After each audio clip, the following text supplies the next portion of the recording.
Shalom, bertemu kembali dalam sesi kali ini. Mahasiswa-mahasiswi, rekan-rekan semua, Pak Panji akan menyampaikan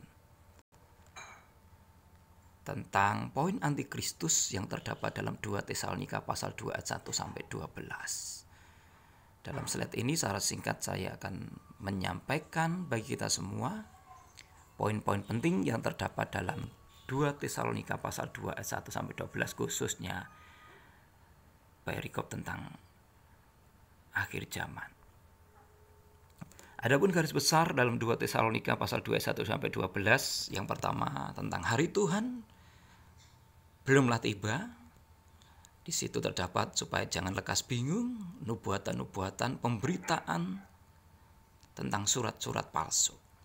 Yang kedua, peristiwa-peristiwa yang akan terjadi sebelum hari Tuhan pada pasal ayat yang ketiga sampai ayat yang keempat, yaitu adanya kemurtatan dan antikristus, manusia pendurhaka.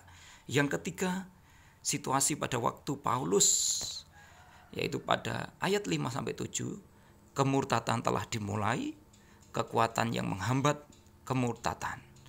Sedangkan yang keempat, kedatangan antikristus pada ayat 8 sampai 9. Yang kelima, puncak sebelum kedatangan yang kedua ayat 10 sampai 12, akhir penolakan terhadap Injil, mereka yang tidak mencintai kebenaran.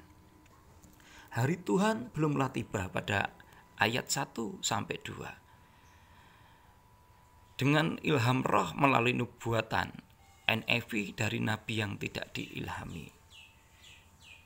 Dengan pemberitaan para pengkhotbah yang mengajarkan interpretasi yang salah dari kitab suci dan dari perkataan Yesus.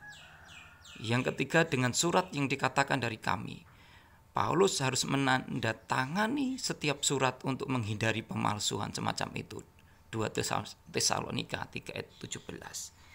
Jadi ada beberapa pengajar-pengajar sesat, pengajar-pengajar palsu yang menyalahgunakan ajaran Tuhan Yesus, ajaran Paulus. Meskipun Paulus memiliki harapan untuk tetap hidup saat peristiwa kedatangan Yesus yang kedua, seperti yang terlihat dalam 1 Tesalonika 4 ayat 17, ia tahu bahwa beberapa tanda-tanda harus terjadi sebelum peristiwa besar itu. Inilah yang menjadi penekanan bahwa jemaat di Tesalonika percaya bahwa hari Tuhan telah tiba, sudah datang. Tetapi keyakinan itu benar-benar adalah sebuah penipuan dari pengajar-pengajar sesat. Boleh jadi mereka mendengar penipuan atau interpretasi buruk itu dari 3 sumber yang saya tadi sampaikan. Peristiwa-peristiwa yang akan terjadi sebelum hari itu jelas pada ayat yang ketiga dan ayat keempat. Sulit bagi kita untuk memahami pekabaran Paulus karena ia sengaja menggunakan bahasa ambigu, lebih dari satu arti, agar tidak menciptakan masalah di antara orang-orang percaya. Dalam hal ini suratnya akan sampai kepada orang-orang yang salah. Agar untuk menghindari hal yang demikian, maka ambiguitas atau kerancuan ini membantu kita untuk memahami bahwa ayat-ayat tersebut mungkin memiliki lebih dari satu interpretasi. Paulus sedang berbicara tentang manusia durhaka, ayat yang ketiga, atau si pendurhaka. Ayat 8 seolah-olah ia adalah seseorang, tetapi juga seolah-olah itu adalah sesuatu, rahasia kedurhakaan, ayat yang ketujuh. Dalam semua hal ini, kata Yunani yang digunakan di sini adalah sama, anomia, yang telah diterjemahkan sebagai dosa, si pendurhaka, dan kedurhakaan atau pelanggaran hukum. Kita dapat menemukan masalah yang sama ketika ia berbicara tentang apa yang bisa menghentikan si pendurhaka, baik itu kekuatan, ayat yang ke-6, dan seseorang, ayat yang ke-7. Paulus tidak menentukan bentuk kemurtatan, tetapi hal itu dapat disimpulkan dari ayat di atas. Namun demikian kita dapat yakin bahwa kemurtatan adalah satu agama. Itu adalah pemberontakan spiritual atau kerohanian yang terkait terutama dengan politik pada konteks pada waktu itu.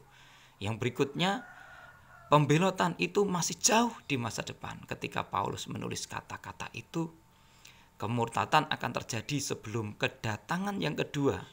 Seperti yang tertulis dalam 2 Tesalonika 2 ayat 2, dan juga akan menjadi tanda dekatnya kedatangan Kristus. Nah, saya akan mencoba menjelaskan tentang interpretasi sejarah dan interpretasi futuristik. Dalam interpretasi sejarah, yang menghentikan kemurtatan adalah Kekaisaran Romawi. Si pendurhaka atau antikristus adalah kepausan, kekuasaan, dan tahta yang diwarisi dari Kekaisaran Romawi.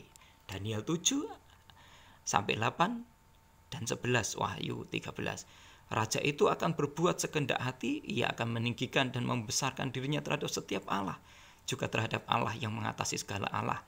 Ia akan mengucapkan kata-kata yang tak senonoh sama sekali, dan ia akan beruntung sampai akhir murka itu, sebab apa yang telah ditetapkan akan terjadi. Interpretasi futuristik mencatat bahwa kemurtatan besar terakhir berhenti sampai Injil diberitakan ke seluruh dunia. Sedangkan si pendurhaka atau antikristus adalah setan yang akan meniru kedatangan Kristus yang kedua. Ini juga dapat diterapkan pada pergerakan besar spiritisme sebelum akhir zaman. Paulus dalam suratnya yang kedua kepada sidang Tesalonika menunjuk kepada pekerjaan setan yang istimewa dalam spiritisme sebagai suatu peristiwa yang akan terjadi segera sebelum kedatangan Kristus yang kedua kali. Sedangkan situasi pada waktu Paulus menulis surat ini pada ayat yang kelima dan ayat ketujuh, ketika Paulus mengatakan selamat tinggal kepada para penetua di Efesus, ia berkata, "Aku tahu bahwa sesudah aku pergi, segala-segala yang ganas akan masuk ke tengah-tengah kamu dan tidak akan menyayangkan kawanan itu." Referensi ini saya ambil dalam Kisah Para Rasul 20:29. Kemurtatan telah dimulai dalam gereja pada masa Paulus. Namun demikian, penganiayaan sukar dari Kekaisaran Romawi mencegah kemurtatan yang menetap di gereja untuk beberapa waktu. Dengan cara itu, Kekaisaran Romawi menghentikan kemurtatan yang akan dimulai lagi nanti ketika kepausan akan menerima kekuasaan penuh. Sedangkan dalam ayat 8-9, Paulus menegaskan tentang kedatangan antikristus. Menurut interpretasi sejarah, ketika Kekaisaran Romawi memberikan kepausan kekuasaan politik atas Roma, karakter sebenarnya dari kemurtatan itu dinyatakan. Menerima tahta dari naga, Wahyu 13:2, yaitu pekerjaan iblis. Menurut interpretasi futuristik, ketika Injil diberitakan ke seluruh dunia, spiritisme akan ditampilkan dengan kekuatan besar yang tercakup dalam keagamaan religius pada Wahyu 16 ayat 13-14 dan diikuti oleh peniruan setan tentang kedatangan Kristus yang kedua. Ketika Tuhan akan datang, ia akan menghancurkan mereka. Kuasa kemurtatan akan dihancurkan. Ini terdapat dalam Wahyu 19 ayat 20. Jika kita bandingkan kata Yunani yang digunakan untuk antikristus dan kata yang digunakan untuk Kristus, kita dapat melihat persamaan yang penting. Pada waktu itulah si pendurhaka baru akan menyatakan dirinya, apokalipto. Inilah wahyu, apokalipsis, Yesus Kristus, Wahyu 1 ayat 1. Kedatangan atau parousia si pendurhaka itu adalah pekerjaan iblis. Kalau ia datang, parousia kembali, 2 Tesalonika 2 ayat 8. Kata-kata disertai rupa-rupa perbuatan ajaib, tanda-tanda dan mujizat-mujizat juga digunakan untuk keajaiban dan pelayanan Yesus. Tetapi keajaiban luar biasa dari Tuhan adalah benar, tetapi mereka yang antikristus adalah berdusta atau pendusta. Kesimpulan dari semua ini adalah bahwa setan akan mencoba untuk meniru atau memalsukan karya Yesus Kristus sebelum kedatangannya yang kedua. Ini adalah khayalan yang kuat yang hampir mengalahkan. Puncak sebelum kedatangan yang kedua, ayat 10-12. Antikristus akan menyeret semua orang yang tidak menerima dan mengasihi kebenaran. Secara sekilas tampaknya bahwa Allah tidak ingin memberikan kepada mereka yang mengasihi kebenaran. Tetapi memang mereka benar-benar tidak mau. Yang tidak percaya akan kebenaran dan yang suka kejahatan. Kita membaca di dalam Alkitab sering sekali dikatakan bahwa Allah melakukan apa yang dia tidak halangi atau mampu dicegah. Seperti dalam 1 Samuel 16-14 dan 2 Tawarik 18 ayat 18-21. Sementara kesukaran semakin merajalela di sekeliling kita, maka baik pemisahan dan persatuan akan tampak dalam kedudukan kita.